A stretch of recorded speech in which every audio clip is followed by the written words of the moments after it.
Good afternoon, everybody. So today we actually finish up our long journey with Anne Frank. It's been quite interesting, some funny moments, some sad moments, and I think I spoke to you about this before, but to me the saddest part was knowing that her last entry was her last and that she had no clue that would be her last entry. So it just kind of broke my heart to read that with us knowing what the outcome was. We are starting today and we will finish the book, but we are going to be on the afterword. This is what took place after they were found hiding in the annex. And we are starting on page 269. Again, 269. Afterward. Anne Frank's diary ends here. It is a work utterly complete in itself, and its eloquence requires no further comment, but the experiences Anne described become perhaps even more meaningful when seen in their immediate historical context. It is the purpose of this brief afterword to provide at least the outlines of that context and to bring Anne's own story to its conclusion. Here's part one. The German Empire, which since the beginning of the 20th century had been the strongest power in Europe, collapsed in 1918 as a result of its defeat in World War I. The Emperor, or Kaiser, fled to Holland, and a group of democratic politicians in Berlin proclaimed the establishment of German Republic. The leaders of the new republic sued for peace, and in April 1919 sent a delegation to the Versailles Peace Conference. Contrary to their expectations, the German representatives were not permitted to help frame the Treaty of Versailles, by which peace was restored to Europe. We're on 270. Instead, the victorious allies, among them Great Britain, France, Italy, and the United States, submitted the finished treaty to the German delegates, who were told that if they did not sign, Germany would be invaded.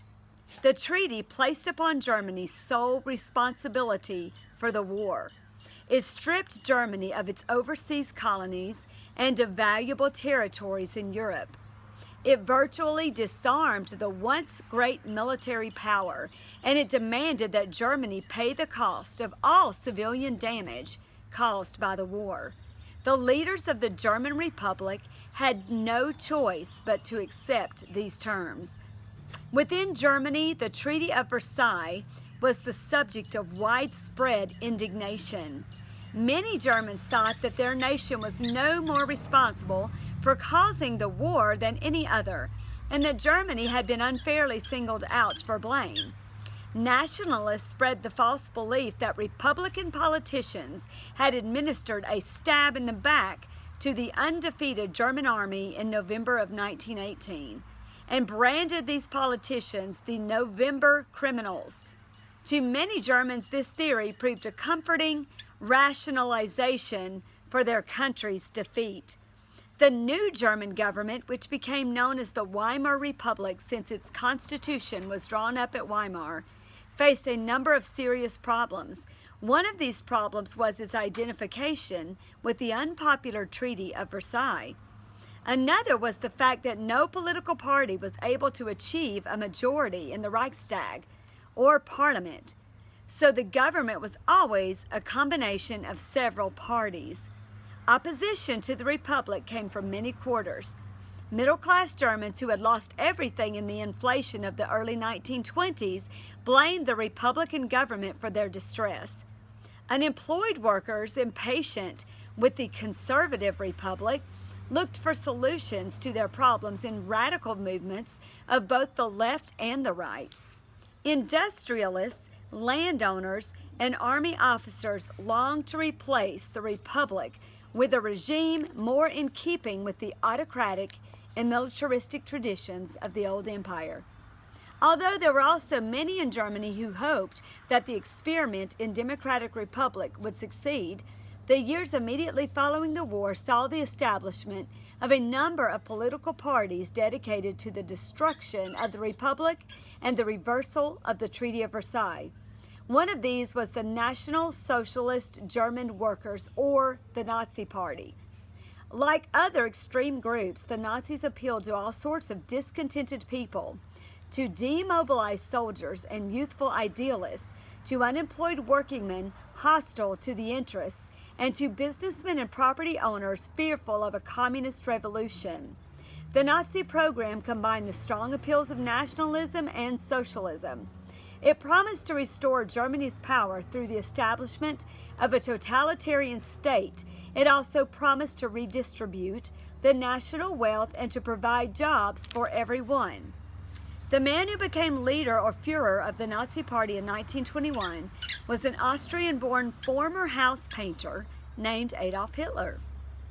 Shrewd, fanatical, never hesitating to use lies or brute force to achieve his ends, Hitler had the ability to rouse an audience to hysterical enthusiasm. Hitler and the Nazis blamed the decline in Germany's power on Jews and radicals and preached the supremacy of the so-called German or Aryan race. The Germans, Hitler declared, were the master race, creators of all civilization and fitted by nature to rule the world. To provide ample living space for this race, Hitler planned to expand Germany's frontiers in the east, carving out a great empire in Poland and Russia at the expense of the Slavic inhabitants of those lands. The Slavs, he said, were a subhuman people, fit only to be slaves. In Hitler's new order, they would either serve the master race or be exterminated. During the 1920s, the Nazis were prominent only in the South German state of Bavaria. In the increasingly prosperous years between 1924 and 1929, most Germans regarded them as ruffians and clowns of no great importance. But with the onset of the worldwide depression in 1929, ever greater numbers of Germans began to listen to Hitler. His simplifications of complex issues satisfied them. His promise of a glorious national future appealed to their pride. His willingness to assume total responsibility if given total power relieved them of the unaccustomed burdens of citizenship in a democracy. In the elections of 1930 and 1932, the Nazis became the largest party in Reichstag. Hitler's most virulent racial attacks were directed against the Jews. Despite the many distinguished contributions Jews had made to German life over the centuries, Hitler's propaganda described them as an alien inferior race. Not only were they non-Aryan, he said, but they were the originators of all those doctrines hostile to Nazi aims: communism, pacifism, internationalism, Christianity. In Hitler's views, as long as Jews remained in Germany, they were a constant source of ideological infection and a threat to German racial purity. The racial theories Hitler adopted, like his nationalism, had deep roots in the German past and appealed strongly to many Germans. After 1930, the 1,000-year-old Jewish community in Germany, numbering 500,000 people, watched the rapid rise of the Nazis with mixed disbelief and foreboding. On January 30th, 1933, the aged president of the Republic, Field Marshal Paul von Hindenburg, appointed Hitler Chancellor of Germany. Hitler proceeded to bring the Republic to an end and to establish in Germany a totalitarian regime. Shortly after becoming Chancellor, Hitler demanded that the Reichstag grant him emergency powers for 4 years. On March 23rd, the Reichstag gave in to his demands and then dissolved itself. Thereafter, Hitler ruled by decree. All political parties but the Nazis were outlawed. Churches, labor unions, youth organizations became organs of the state. Every medium of communication, radio, newspapers, motion pictures, books, was used to manipulate public opinion. The majority of Germans supported Hitler or acquiesced in his government, though many were disturbed by his methods. Those who did not support him were suppressed by stormtroopers or by the dreaded secret police. The Gestapo, midnight arrests, beatings, and torture at the hands of the Gestapo, imprisonment without trial in concentration camps, soon silenced most of Hitler's opponents or drove them underground. Hitler did not long delay putting into effect his anti-Jewish program. Jews were promptly dismissed from public office and the civil service. They were not allowed to teach in schools or universities or to work in journalism, radio, the movies, or theater. And I wonder why, guys. You think that Hitler was afraid that by them working in these positions, they would have too much influence on people? Think, working in the universities, what are they teaching the students? Making movies and theater, what would the movies do to influence people? Hitler, again, wanted only his influence, not that of anyone else. Later, they were barred from practicing law or medicine or engaging in business. Even private employment was increasingly denied them, so that many lost all means of livelihood. Both by law and by unofficial police terror, Jews were segregated from their Aryan neighbors. Jewish children could not attend schools with Aryans. Jews were forbidden to marry or employ Aryans. Many stores and shops refused to serve Jews or hotels to accommodate them. Immigration, which had been relatively easy for Jews at first, was made increasingly difficult. Many of those who managed to escape from Germany in later years were compelled to leave all their possessions behind. In September 1939, Hitler launched in the East the war for which he had been preparing since soon after becoming Chancellor. Convinced at last that appeasement of the German dictator would lead only to further aggression, England and France declared war and prepared for the inevitable attack in the West. In 18 days, the German army, spearheaded by tanks and dive bombers, conquered Poland. In April 1940, the Germans seized Denmark and invaded Norway. On May the 10th, Hitler struck in the West. Within a few days, his armies had crushed neutral Holland and Belgium and were pouring into France. Unable to withstand the highly mobilized German assault, France surrendered on June 22nd. The British miraculously rescued their badly mauled expeditionary force from the beaches at Dunkirk and made preparations for the expected German invasion of England. Hitler was now master of most of Europe, and in June of 1941, after unsuccessfully attempting to bomb Britain into submission, Germany attacked the Soviet Union despite the non-aggression pact that Hitler had signed with Stalin in 1939. Nazi-dominated Europe was a virtual slave empire. On farms and in factories, hungry populations toiled for their Nazi overlords. Thousands of men and women were taken to Germany as slave laborers. The Germans dealt ruthlessly with resistance. The shooting of a German soldier or policeman was avenged by the slaughter of hostages. Captured partisans were tortured and killed in Gestapo prisons. Listening to British broadcasts or possession of anti-German literature were made crimes punishable by imprisonment and death. Everywhere in conquered Europe, the German occupation forces vigorously implemented Hitler's racial policies. For the Jewish question, as he called it, Hitler adopted the final solution: extermination. Special SS elite guard units following in the wake of the German army in Russia killed hundreds of thousands of Jews. To deal with the Jews of occupied Europe, the Germans created an efficient apparatus that rounded up Jews and transported them to special extermination camps, many of them in Poland.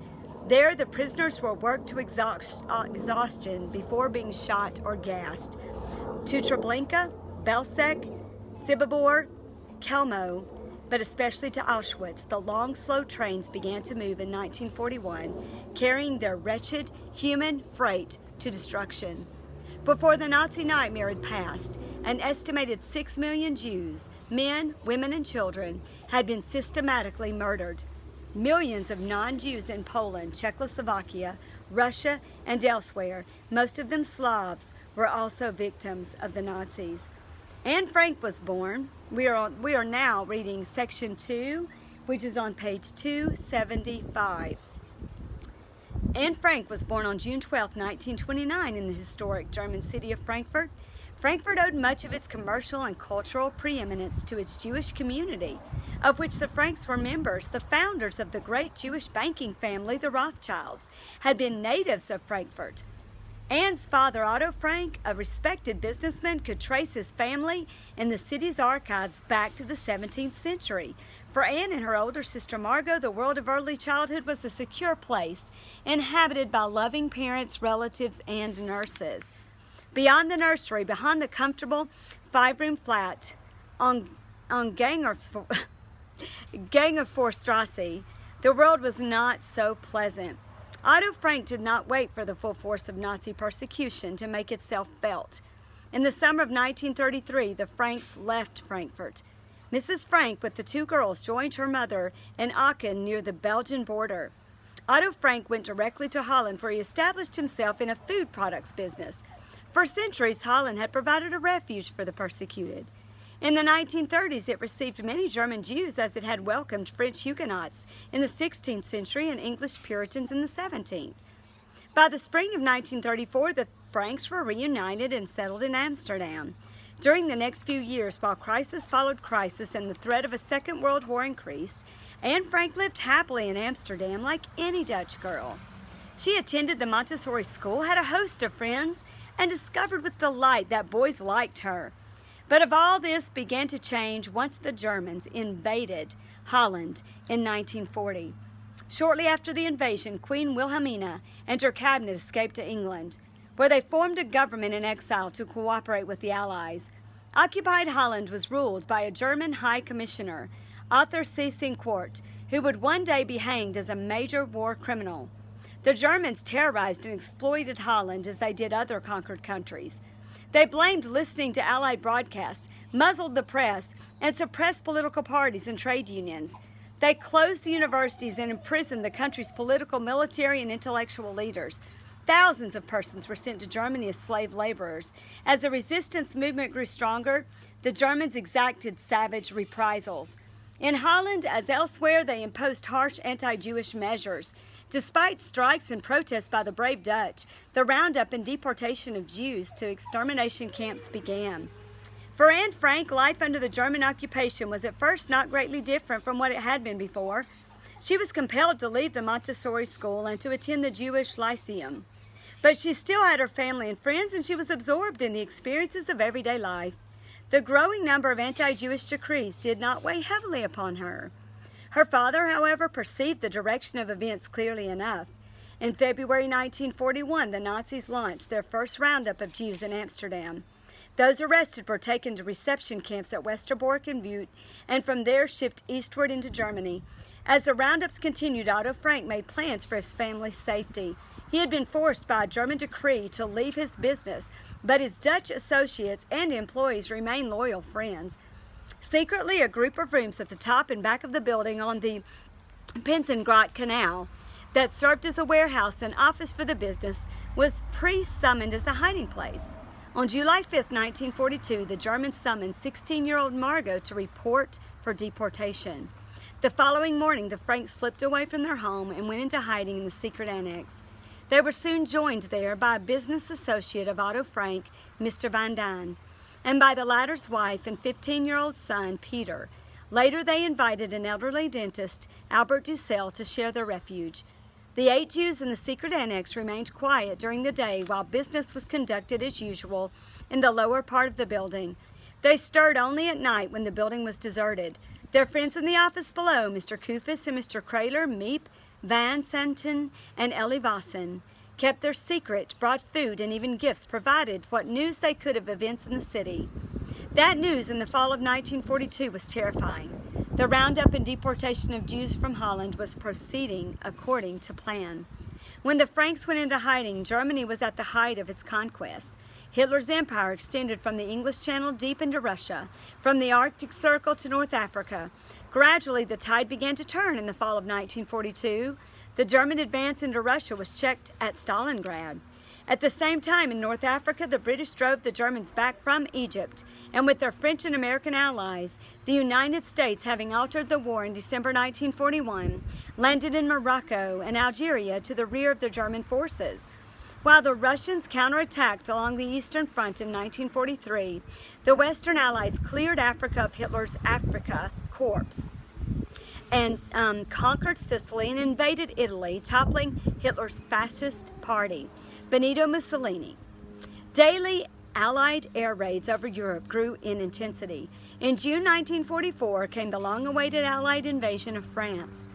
For 2 long years, the little group in the secret annex followed these events over their illegal radio. Joyfully, they looked forward to the day when the Germans would be driven from Holland and they could emerge from hiding.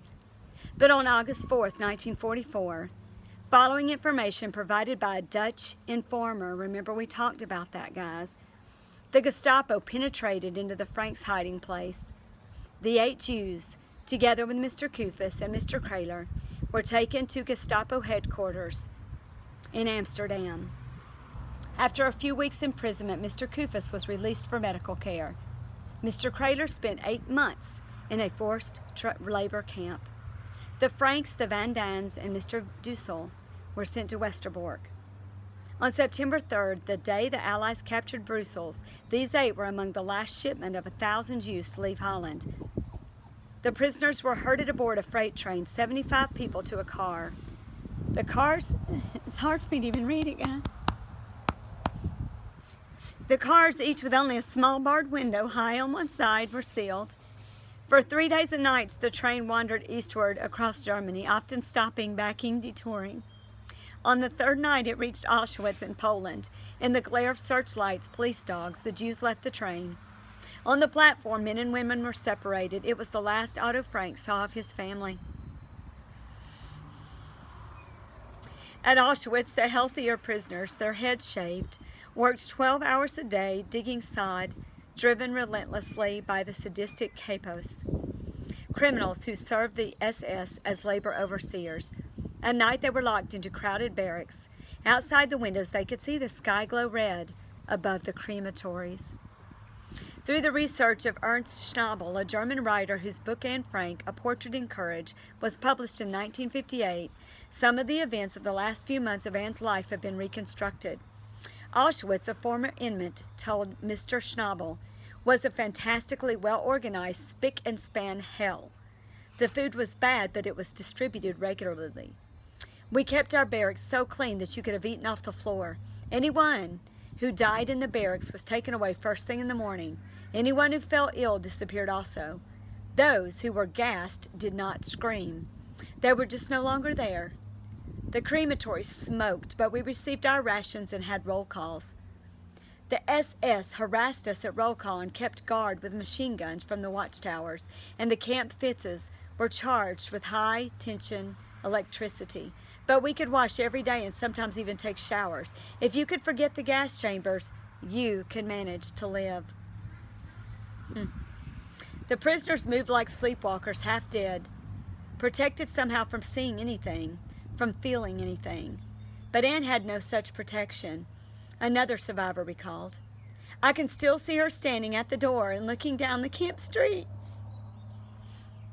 as a herd of naked gypsy girls was driven by to the crematory, and Anne watched them go and cried. Children who had already been waiting half a day in the rain in front of the gas chambers because it was not yet their turn. And Anne nudged me and said, "Look, look, their eyes." In October 1944, Anne, Margot, and Mrs. Van Daan were among a group. I'm sorry, I had to fix this. In October 1944, Anne, Margot, and Mrs. Van Daan were among a group of the youngest and strongest women selected to be moved to Belsen in Germany. Left alone, refusing to eat, her mind wandering, Mrs. Frank died in the infirmary barracks at Auschwitz on January 6, 1945. Otto Frank in the men's camp saw Mr. Van Daan taken off to be gassed. Mr. Dussel was sent back to Germany and died in the Neuengamme camp. When the SS abandoned Auschwitz in February 1945 to escape the advancing Russians, they took Peter Van Daan with them on the winter march to the west. He was never heard from again. Otto Frank survived to be liberated by the Russians. Belsen, Anne discovered, was different from Auschwitz. There was no organization, no roll call, no food or water. Only the barren frozen heath and the starving people looking like ghosts. By January 1945, the Allies had reached the Rhine, but at Belsen, typhus raged and hope was dead. At Belsen, Anne found her school friend, Lise Goossens. Remember her having dreams and feeling bad and guilty about Lise? She found her school friend, I waited shivering in the darkness, Lise related, of the night when Anne was brought to her. It took a long time, but suddenly I heard a voice. Lise? Lise, where are you? It was Anne, and I ran in the direction of the voice, and then I saw her beyond the barbed wire. She was in rags. I saw her emaciated, sunken face in the darkness. Her eyes were very large. We cried and cried, for now there was only the barbed wire between us, nothing more, and no longer any difference in our fates. I told Anne that my mother had died and my father was dying, and Anne told me that she knew nothing about her father, but that her mother had stayed behind in Auschwitz.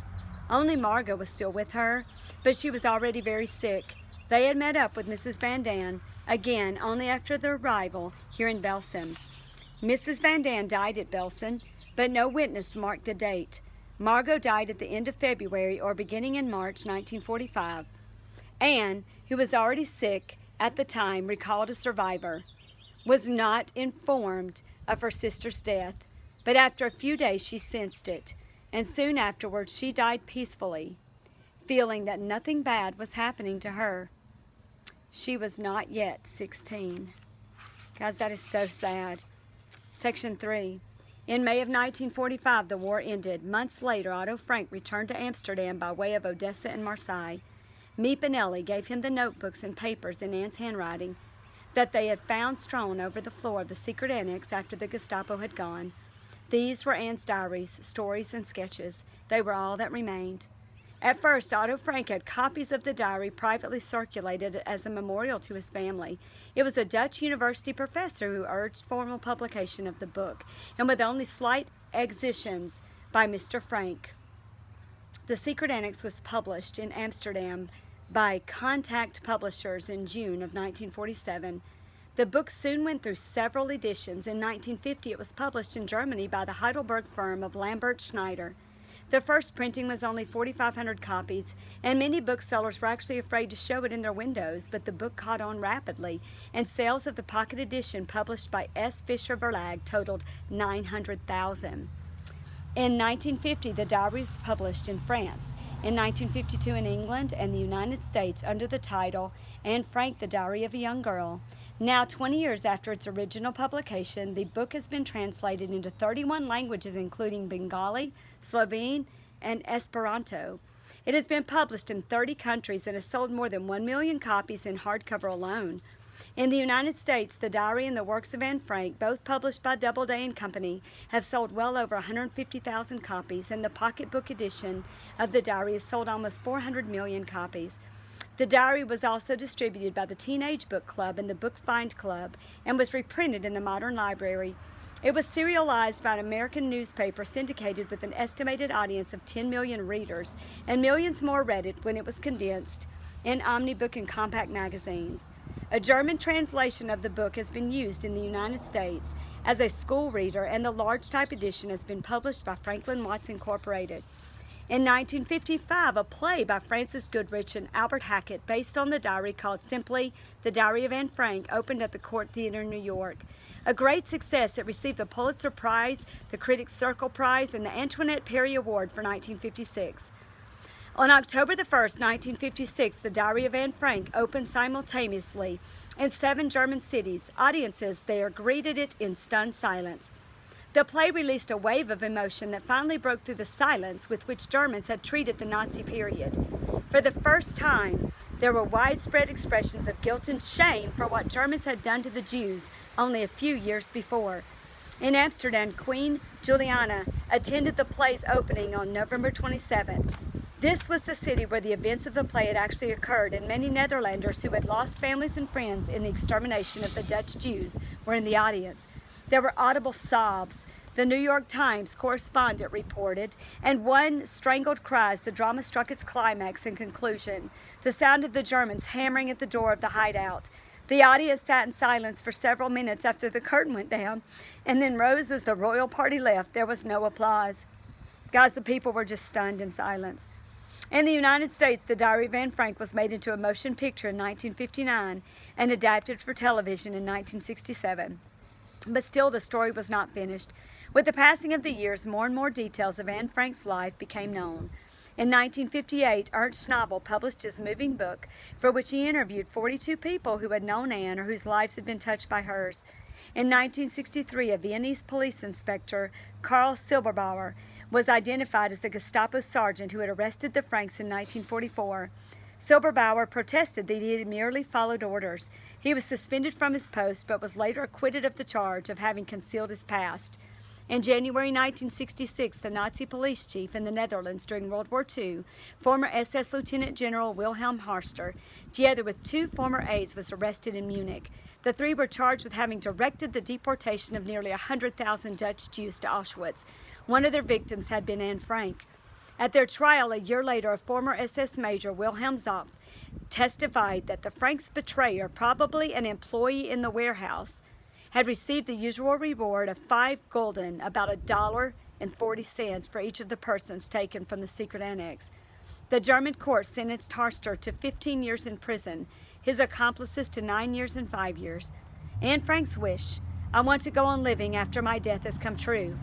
Today, the Anne Frank Foundation maintains the building on the Prinsengracht Canal, where the Franks hid for 25 months as a memorial to Anne Frank. Each year, the house is visited by thousands of people from all over the world. The foundation is also working toward the future by helping to promote better understanding among young people from every part of the world. To this end, it has established the International Youth Center, which serves as a meeting place for young people and which holds lectures, discussions, and conferences covering a wide range of international problems. The Montessori School in Amsterdam is now the Anne Frank School. There are other memorials to her in Germany, Israel, and elsewhere to atone for the unmarked grave at Belsen. But above all, the diary remains. Her voice was preserved, Ernst Schnabel wrote, out of the millions that were silenced.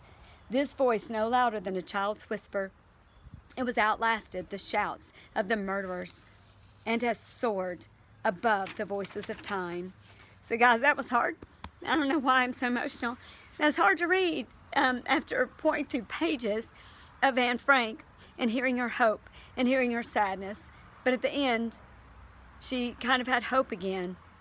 And then we never heard from her again. And all we know are the accounts of people such as Lise, who saw her one more time. It is kind of good that she met up with Lise again, but what a terrible fate for both of them. And you know that had to be hard for Otto Frank to come back knowing everyone in his family was gone. He did get remarried, and interestingly enough, which you probably have already seen, because I'm going to read an article to you in class, or I have read by the time you see this, that Audrey Hepburn, that I had you read an article on earlier, because she helped with the Dutch resistance during the time of the war, Otto Frank wanted her to play the part of Anne Frank in the movie, but it was so hard for Audrey that she could not bear it. She could not bear it because just thinking of it brought great distress on her. That's how hard it was for her in everything that she went through during the war. But anyway, I hope you enjoyed reading the book. Very touching book. Such a great lesson for us all to learn and to teach us, you know, again, all the things that Anne taught us, and to teach us to be thankful for every moment that we have of life, and to be thankful of nature and everything God has given us. And anyway, that ends our study of Diary of Anne Frank. Thank you.